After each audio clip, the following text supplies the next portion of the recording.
The cold night air whispered through the streets, sending a chill down my spine as I made my way home. It was late, far later than I had intended to stay out, but work had held me hostage until the dark hour of the night. My footsteps echoed against the empty sidewalks, my only companions the flickering streetlights that cast long, eerie shadows. As I walked, my senses heightened, an instinctual response to the solitude and darkness that surrounded me.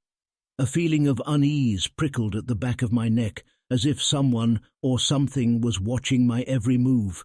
I quickened my pace, my heart pounding against my ribcage, a drumbeat of fear that matched the rhythm of my footsteps. It was then that I heard it, a low growl emanating from the darkness behind me. My blood turned to ice, and a shiver ran down my spine. I turned my head slightly, catching a glimpse of glowing, malevolent eyes lurking in the shadows. A dog, a large and menacing creature, slinking in the darkness, its teeth bared in a snarl. Fear seized me, my body freezing in terror as the beast's growls grew louder and more aggressive. Adrenaline surged through my veins, propelling me forward, my every instinct screaming for me to run. But the beast matched my pace, its paws pounding against the pavement, drawing closer with each passing second. I darted into an alley, hoping to lose the creature among the maze of narrow passages. The walls seemed to close in on me, the shadows stretching and contorting like malicious tendrils. Panic gripped me as I realized the futility of my escape. The alley was a dead end, a trap from which there was no escape. The dog's growls echoed through the confined space, bouncing off the walls and reverberating in my ears. I pressed myself against the cold brick, my heart pounding in my chest like a caged animal desperate for freedom. The dog appeared at the entrance of the alley, its eyes burning with an unholy fire, its teeth glinting in the dim light. In that moment, a primal instinct took over, overriding all reason and logic.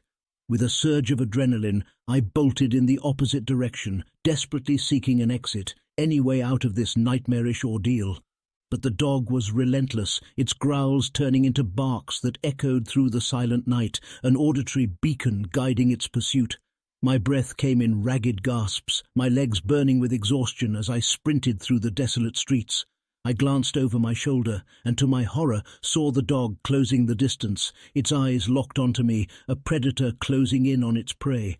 The realization hit me like a thunderbolt. I was not going to outrun this creature. In a last-ditch effort to save myself, I veered off the main road and into a nearby park. The dense foliage swallowed me whole, the darkness becoming impenetrable.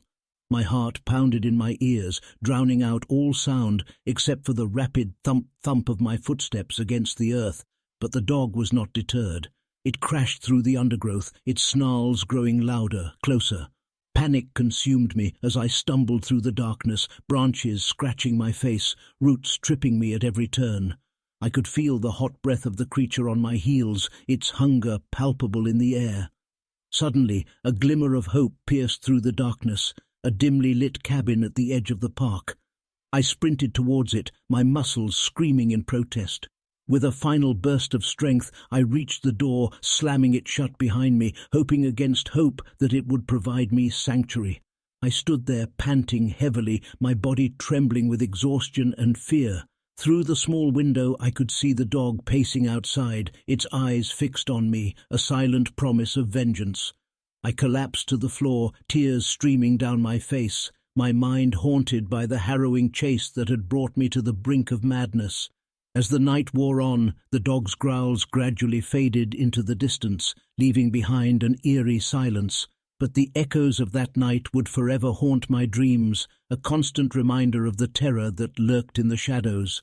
And every time I walk alone at night, I can't shake the feeling that those glowing, malevolent eyes are watching, waiting for their chance to strike again.